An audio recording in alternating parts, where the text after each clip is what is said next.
नमस्ते बच्चों। इस वीडियो में हम लोग थर्ड इक्वेशन ऑफ मोशन को डिराइव करेंगे इंटीग्रल मेथड से। तो थर्ड इक्वेशन ऑफ मोशन क्या होता है देख लो एक बार।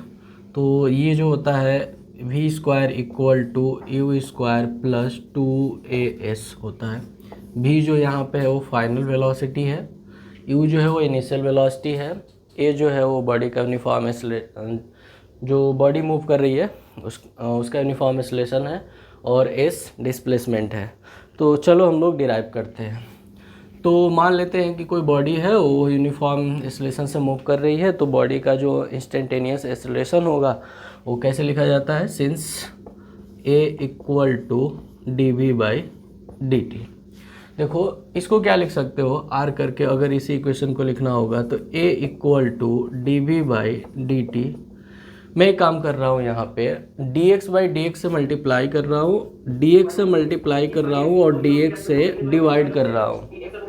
तो इक्वेशन पे कोई फ़र्क नहीं पड़ेगा अगर हम लोग dx न्यूमरेटर में मल्टीप्लाई कर दिए और डिनोमिनेटर में डिवाइड कर दिए तो इसको लिख सकते हैं a equal to D V और डी, ये देखो डी एक्स को मैं यहाँ पे ट्रांसफ़र कर रहा हूँ और डी टी को यहाँ पे लिख रहा हूँ। तो क्या हो जाएगा D V by D X into ये हो जाएगा D X by D T.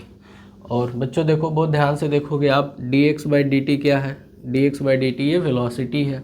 तो क्या हो जाएगा सिंस v इक्वल टू ये हो जाएगा D X by D T. तो यहाँ पे हम लोग वेलोसिटी लिख सकते हैं, दिस इम्प्लाइज डेट ये हो जाएगा a equal to D V by D X. और बच्चों एक और काम कर सकते हो आप लोग, हम लोगों ने लास्ट वीडियो में जो डिस्प्लेसमेंट को एस लिया हुआ है, चूँकि यहाँ पे एक्स लेके चल रहे हैं तो इससे कोई दिक्कत नहीं है, आप एस लेके चलो एक्स लेके चलो, दोनों डिस्प्लेसमेंट ही है।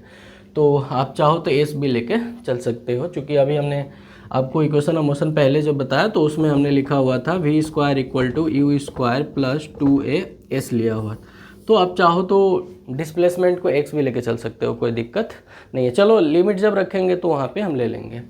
तो ये क्या हो जाएगा आपका D X by D T को आप क्या लिख सकते हो, ये हो जाएगा वेलोसिटी।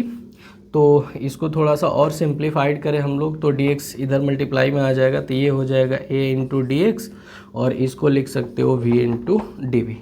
हम लोग क्या करते हैं दोनों तरफ इंटीग्रेशन साइन ले लेते हैं, तो ये हो जाएगा ए, ये हो जाएगा A into D X equal to ये हो जाएगा वी, ये हो जाएगा वी इंटू डी वी। चलो लिमिट लेते हैं। तो ये डिस्प्लेसमेंट है तो लिमिट के लिए क्या कर देते हैं 0 to s ले लेते हैं, आप 0 to x भी ले सकते हो, कोई दिक्कत नहीं है। और ये वेलोसिटी है तो वेलोसिटी के लिए हम लोग limit initial to final date is u to v लेके चल रहे हैं। तो यहाँ पे इस इक्वेशन को क्या कर देते हैं इंटीग्रेट कर देते हैं। तो यहाँ पे एक्सेलरेशन है और dx के टर्म में इंटीग्रेट करना है, तो हमारा जो एक्सेलरेशन है वो बाहर हो जाएगा, ये इंटीग्रेशन से बाहर हो जाएगा। तो ये क्या हो जाएगा a इक्वल टू dx का जो इंटीग्रेशन आप करोगे तो ये हो जाएगा x, लिमिट लग जाएगी 0 to s। राइट हैंड देखो ये हो जाएगा v D V. Last lecture में भी बताया था कि अगर आपको इंटीग्रेट करना हो x dx को, आपको x dx को इंटीग्रेट करना हो तो ये क्या हो जाएगा x dx, पावर जो रहती है उसमें 1 ऐड कर दिया जाता है तो 1 + 1, और जो पावर आती है उसको डिनोमिनेटर में लिख दिया जाता है। रिजल्ट क्या आएगा आपका x 1 + 1 हो जाएगा, तो ये हो जाएगा x स्क्वायर बाई 2। सिमिलरली अगर यहाँ पे हम लोग इंटीग्रेट करेंगे तो हम लोग का रिजल्ट क्या आएगा, ये आएगा v स्क्वायर बाई 2 और ये लिमिट लगा देंगे हम लोग। ब्रैकेट को ओपन करने का क्या तरीका होता है, upper limit minus lower limit. तो चलो लगा देते हैं। तो ये क्या हो जाएगा a इन ब्रैकेट ये हो जाएगा s माइनस 0, यहाँ पे एक बार अपर लिमिट रखेंगे और एक बार लोअर लिमिट, तो ये हो जाएगा s माइनस 0। फिर वही काम यहाँ पर भी अपर लिमिट और एक बार लोअर लिमिट, तो कितना हो जाएगा, ये हो जाएगा v स्क्वायर बाई 2 माइनस ये हो जाएगा u स्क्वायर बाई 2। देखो बच्चों ये 0 है तो हट जाएगा, तो ये क्या हो जाएगा a इंटू एस, एक्सेलरेशन को यहाँ मल्टीप्लाई कर दोगे तो 0 कर देगा, और ये हो जाएगा v स्क्वायर। चूँकि डिनोमिनेटर सेम है तो आप इसको लिख सकते हो v square minus U square divided by 2 को लेफ्ट में मल्टीप्लाई कर दो तो क्या आपका रिजल्ट आ जाएगा, ये हो जाएगा 2as equal to V square minus U square. बच्चों यहाँ पे जगह नहीं है, मैं यहाँ पे लिख दे रहा हूँ, आप लोग देखो नोट कर लेना। तो मैं माइनस यू स्क्वायर को अगर लेफ्ट में ट्रांसफ़र करूँगा तो ये जो साइन है वो क्या हो जाएगा पॉजिटिव हो जाएगा।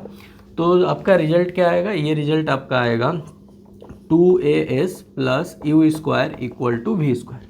बच्चों जो राइट में लिखा हुआ उसको लेफ्ट में लिख दो, तो ये क्या हो जाएगा V square equal to U square plus 2as, और यही तो आपका थर्ड इक्वेशन ऑफ मोशन है। ठीक है, समझ में आया होगा। Thank you.